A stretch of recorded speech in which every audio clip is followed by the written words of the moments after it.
Hey, what's going on? Keith from Trigger Happy. Going to take a look at an H&K, which is a gun I'm pretty excited to get my hands on here. This is the brand new VP9, released in June, July of 2014. Ran about 50 rounds through this gun so far, so we'll get a shooting review up soon, but I kind of want to give you some of my initial thoughts and go over some of the features here of this gun, what I like and don't like about it. But this is H&K's first striker-fired offering in quite some time. They haven't had a striker-fired pistol since the 1980s, and I think they've done a really nice job with this one. Very similar to the P30 design. You'll notice here the grips look pretty similar. Just the overall styling. Obviously, again, striker-fired versus hammer-fired, but it's got that same flair of the P30. Speaking of the grips, one of the high points of this particular firearm is the fact that there are numerous grip options.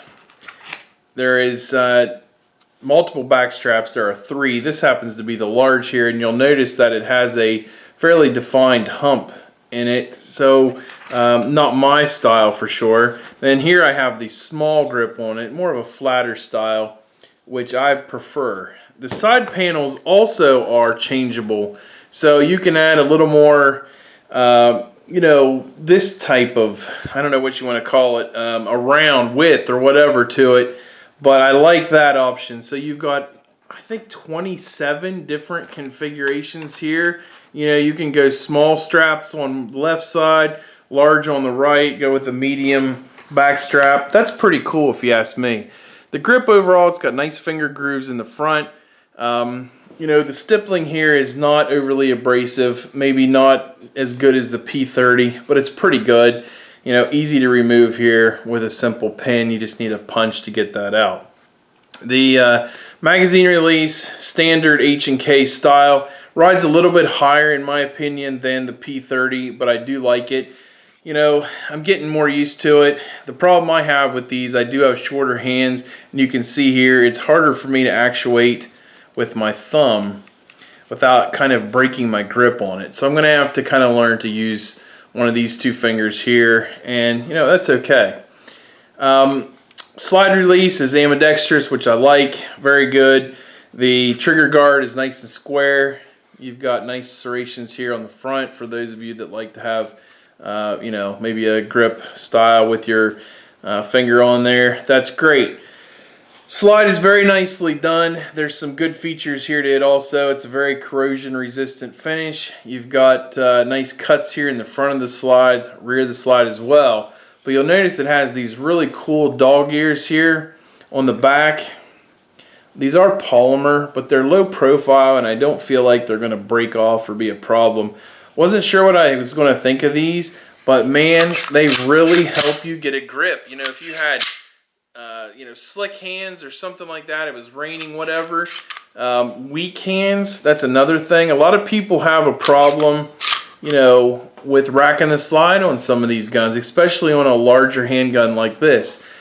Just going to get a lot of extra grip right there. Really nice feature. Needs to become essentially standard equipment on things from now on. The sights, they're not too bad.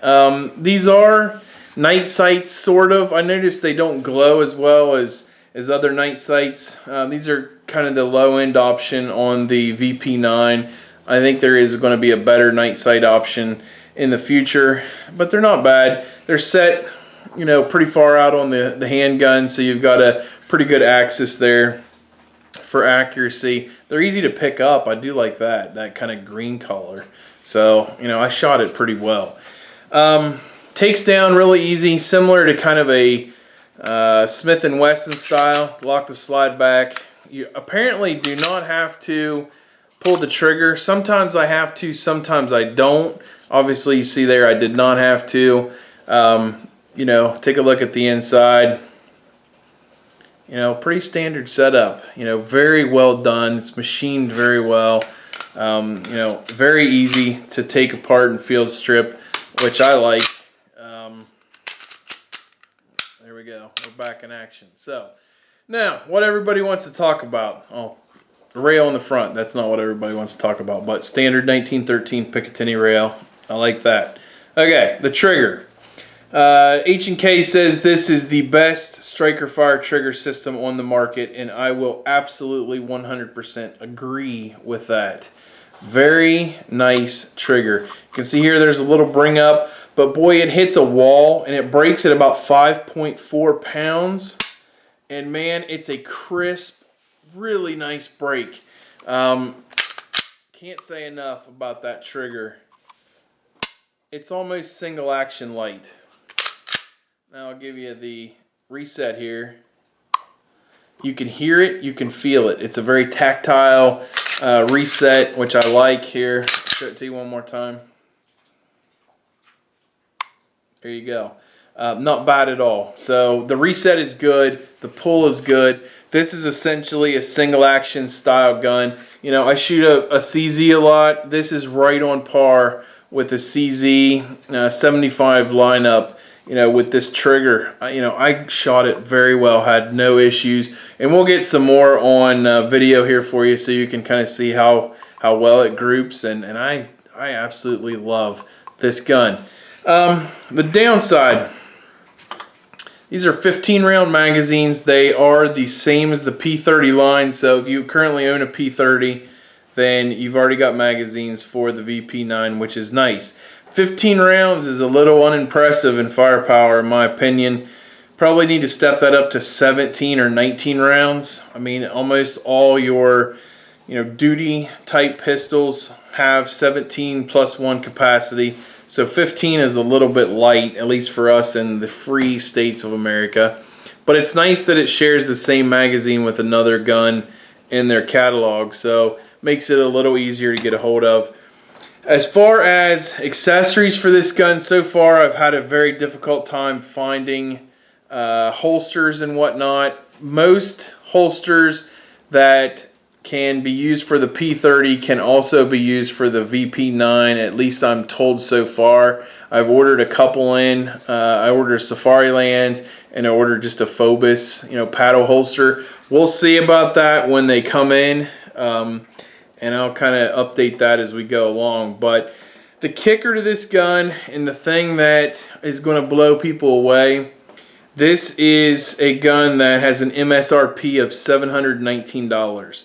So the street price is going to be a fair amount less. Again, being a dealer, I know what I paid for it. So I don't know where this is going to fall. Probably in the $600 to $650 range, which for a HK, outstanding if you ask me. This, in my opinion, is better than any polymer pistol in that price range on the market, at least from my experience so far. Just love how it sets in my hand. You see it has a low bore axis. You can really get your hand right up in there. I absolutely love that. Just a great feeling gun. So customizable. That's awesome. So we'll give you kind of a long range report as we go. Again, about 50 rounds, kind of was losing daylight, so we did what we could do. But we'll give you a little better idea real soon. So check back with us. So Keith from Trigger Happy, have a good one. Thanks for watching.